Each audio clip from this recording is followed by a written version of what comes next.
Welcome to Christina Lake for this episode of Where You Live. And in the summer, there's nothing better than a day at the lake. Christina Lake is located in the Boundary Country along Highway 3 between Grand Forks and Castlegar. Named after Christina MacDonald, daughter of fur trader Angus MacDonald, the village and lake have always been a popular vacation spot, going back as early as the 1890s. With the warmest water of any tree-lined lake in Western Canada, it's easy to see why, and according to Destination BC, the population sits at 1,435 and easily doubles in size in July and August. We are now at the Christina Lake Welcome Center, and I'm joined by Grace McGregor and Donna Wilczynski. And Donna is the Christina Lake Community Coordinator, and Grace is the Area Director for the Regional District of Kootenay-Boundary. So Grace, I'm going to start with you and tell us what's been happening up here in Christina Lake. There is always a lot happening at Christina Lake, and you know, we've got the big homecoming celebration coming up July 8th. That's a big thing. But other than that, the community works together really well here. And what we're doing right now is we've got a grant in to do a walking bridge because we want to tie the community all together with a walking trail, and we want to go across Christina Creek, not on the big bridge on Highway 3 because it's not very well protected, especially for children, etc., but on a walking bridge below that. So that would tie the community in. And in the summer, we have a lot of walkers out there, so it's important to keep them safe. We're also working on the official community plan update, and that's a big undertaking. In Christina Lake, it takes us at least 3 years of hard work and good community to make that happen. We're also doing a park management plan so that we have a vision, especially for this area of the park, on what we want to see here. What does the community want to see happen? What is it they enjoy doing here? That's all part and parcel of who Christina Lake is. We've got a lot of really dedicated volunteers here, and that's what makes things like this welcome center happen and everything else that goes on here. People that stop in say we're really friendly, and we are. And that's the one thing about Christina Lake, is that it is always changing. You guys are always working on something up here. We are, but we're doing that because of all the people out there at Christina Lake who are willing to take on a role to do that. If that doesn't happen, as you know, nothing happens in your community. You sit there. We've got a community hall. Grand Forks doesn't even have a community hall. We've got a beautiful community hall that was formed in 1945. My parents were part of that. It's part of that get together, be together. We have spaghetti dinners there. The house is packed. We have, all kinds of things, weddings, funerals. Not always happy occasions, but a place for people to gather. And this building does the same thing. When people come off the highway, they get told everything that is going on at Christina Lake, and there's a lot to tell. So we hope everybody stops in here. For sure. Now, Donna, I'm going to come over to you. Let's talk about the community. You have a very, very unique community with summer residents and full-time residents. Does that make it challenging to work on some projects and that sort of thing? It is challenging. Any small rural community faces challenges, and we're lucky in exactly what Grace said. Our community is a rich tapestry. The thread is what holds it all together, and that's our community members. There's an incredible lot of stuff going on here. The other thing that we've got that's very unique is a venture capital corporation that was formed a few years ago in 2014, and that is a huge stake in our community where we could become even more sustainable by finding that project that the community can invest in. And so it's all very exciting and very, very new at this point, and we're learning as we go. As Grace says, that it's an incredible group of community members that we have, but not only that, the visitors that come in as well celebrate with us, share with us, help with us. We've got volunteers that come out of the woodwork. We ask for 10 and 50 show up, and so it's just an incredible place to be a part of, and I couldn't be happier to be here. And I might want to add that we have what's called the Little Lakers. And you may not have heard about the Little Lakers yet, but that's childcare. It was a lot of work getting it started. Core group that worked really, really hard to make that happen, and it's now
We've now moved over to Arts on 3, which is part of the Welcome Center here at Christina Lake.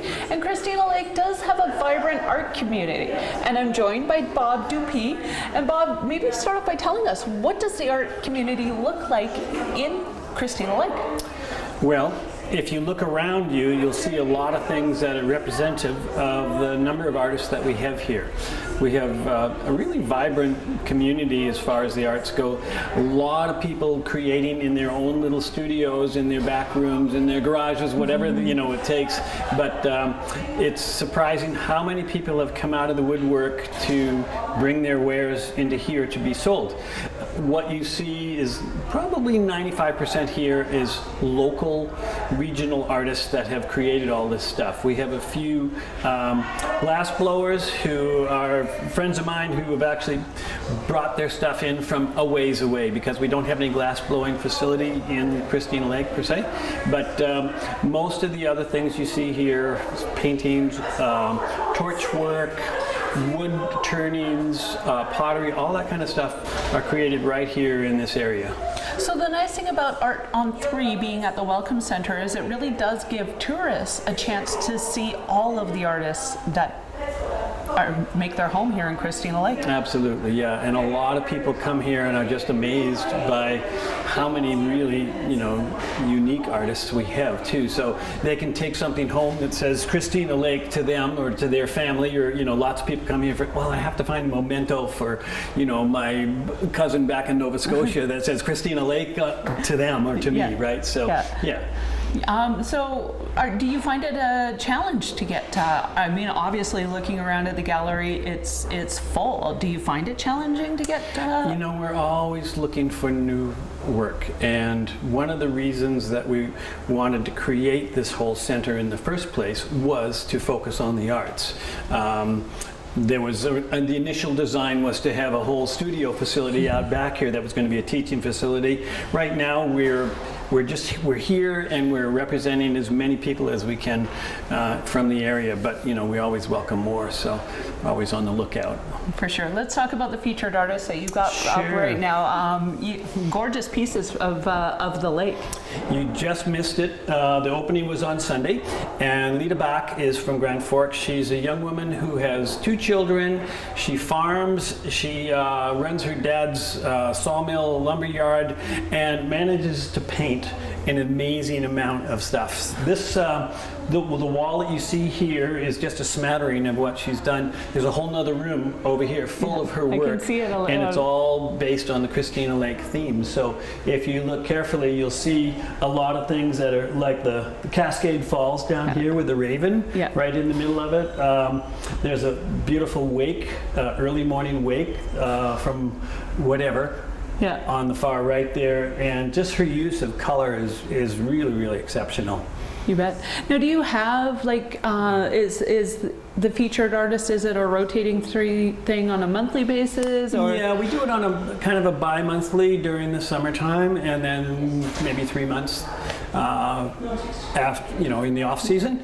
We had just before this, we featured local artists. So we had a lot of unknown artists that were doing things on their own but really hadn't exhibited them anywhere. So we were trying to encourage that kind of thing.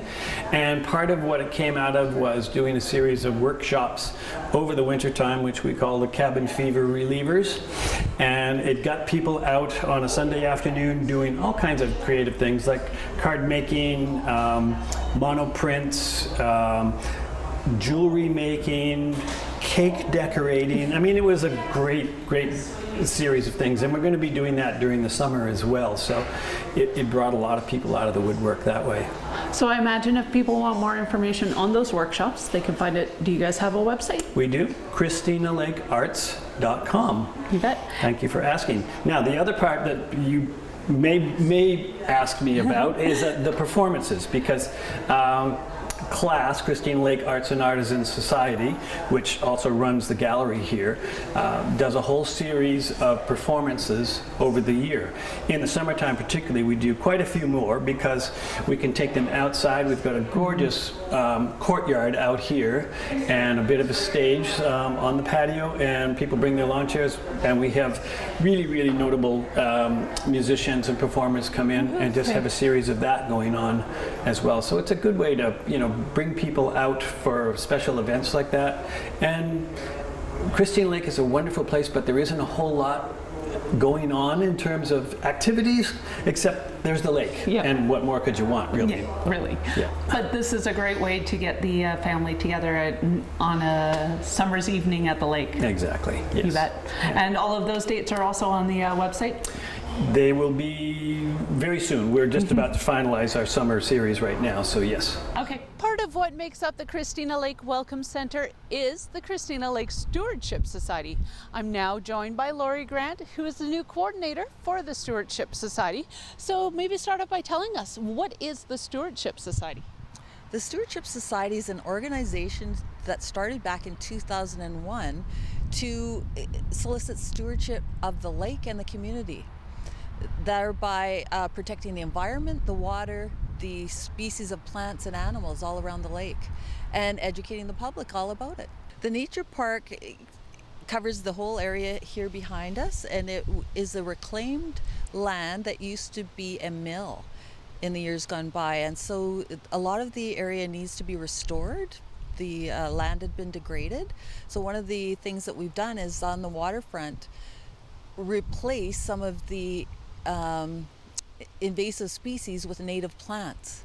And one of the things, the way that we get the native plants is we created our own nursery. So we take clippings and we root them, plant them. When they're ready to go, we place them in the land that all along the lakefront.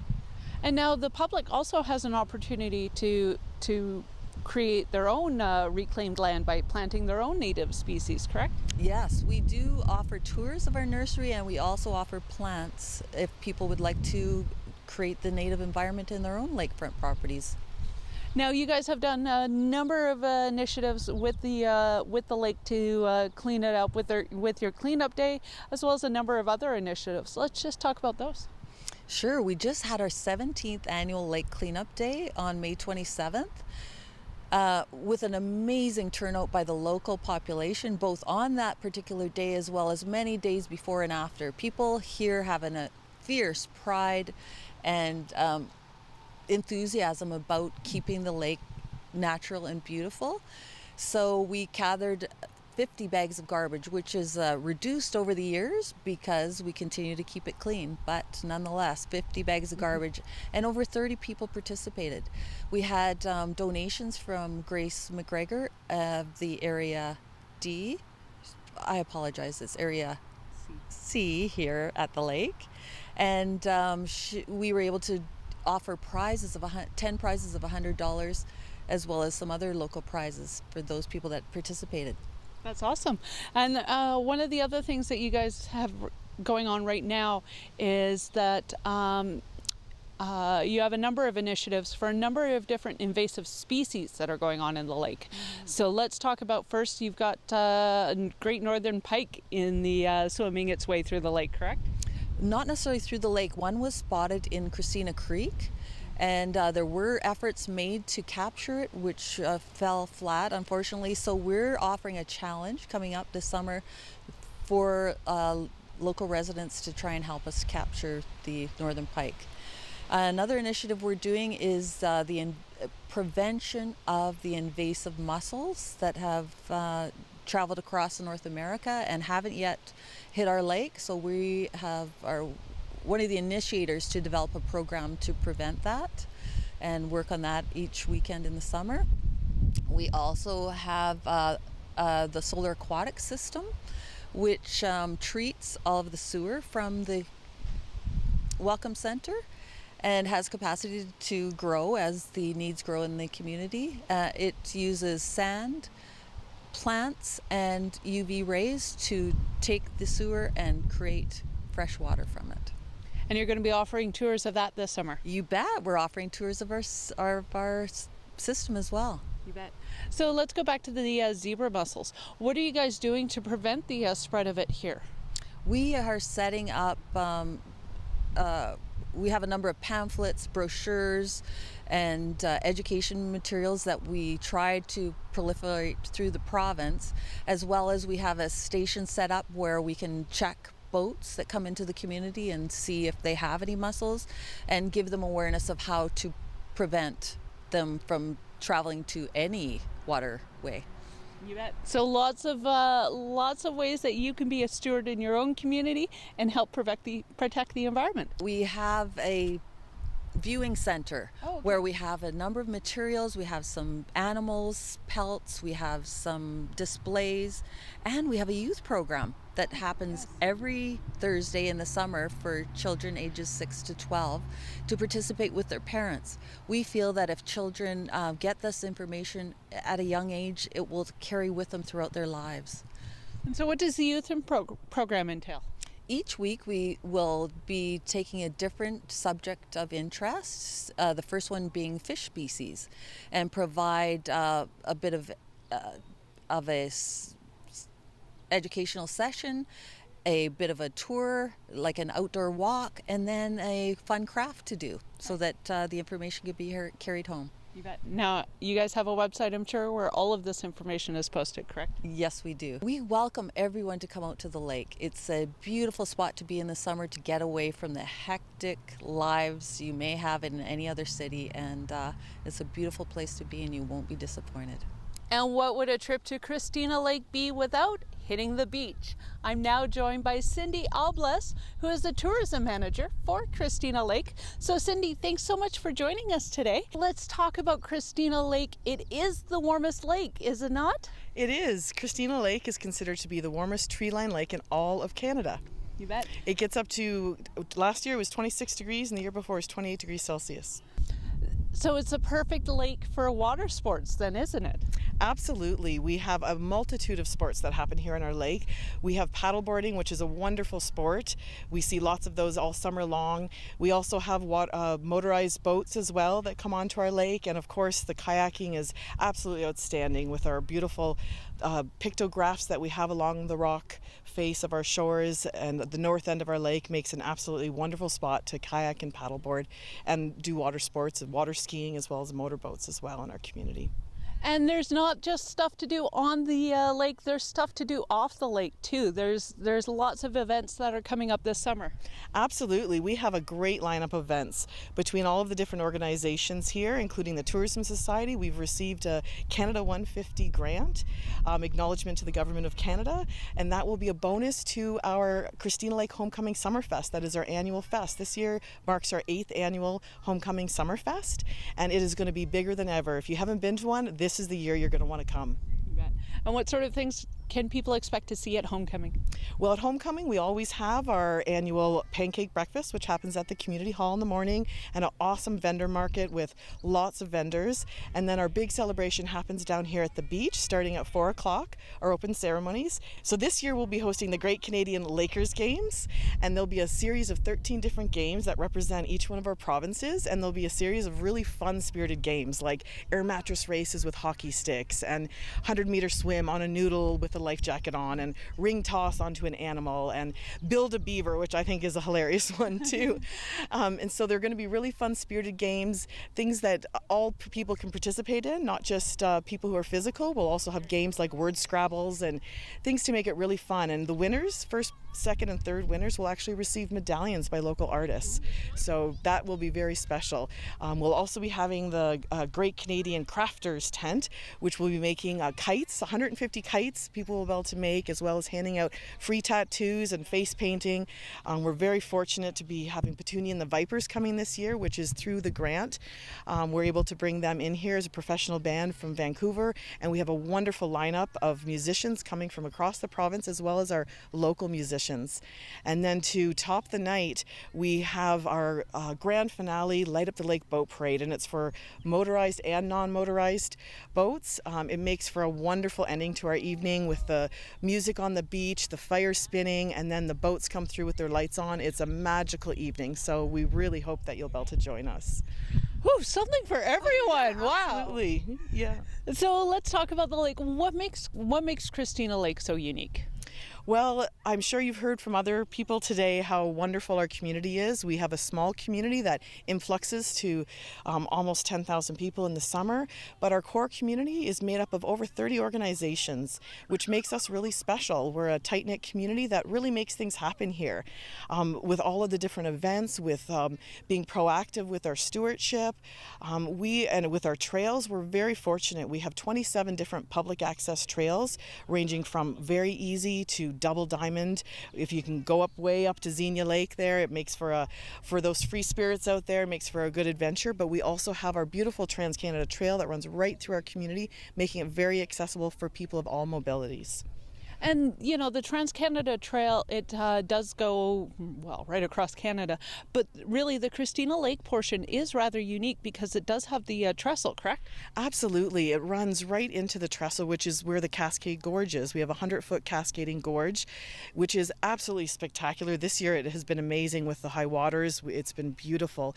And it's actually a very special spot, too. It has a lot of historical significance. Thousands of years ago, the Sinaiaks, the interior Salish people, this was a spot that they came to meet and do their trading. And earlier, or more recent, in the early 1900s, it was also dammed using the Tesla energy conversion. And today you can actually still see remnants of that history. You can see the old powerhouse, which at the time in the 1900s was state-of-the-art powerhouse. And now you can still see the base of it. You can see the old aqueduct. So it makes that journey on the trail and the Trans-Canada, it makes it very interesting, not only just for the visuals of the beauty of what you see, the river, the Christina Creek meeting into the Kettle River. You see the overlooking Christina Lake, as well as this falls, which is pretty special, and the history behind it. Absolutely, it for sure is spectacular. So if anyone wants any more information and if they want some help planning their vacation to Christina Lake, I'm sure you're more than willing to help them out. Absolutely. I'd ask you to stop down to our Welcome Center. We have our Visitor Services information desk there, and all our staff and our Christina Lake ambassadors are there to help you with any information or needs that you may need to make your vacation amazing. You bet. Yeah. So there's no better place to enjoy your summer than right here at Christina Lake. For Where You Live in Christina Lake, I'm Jennifer.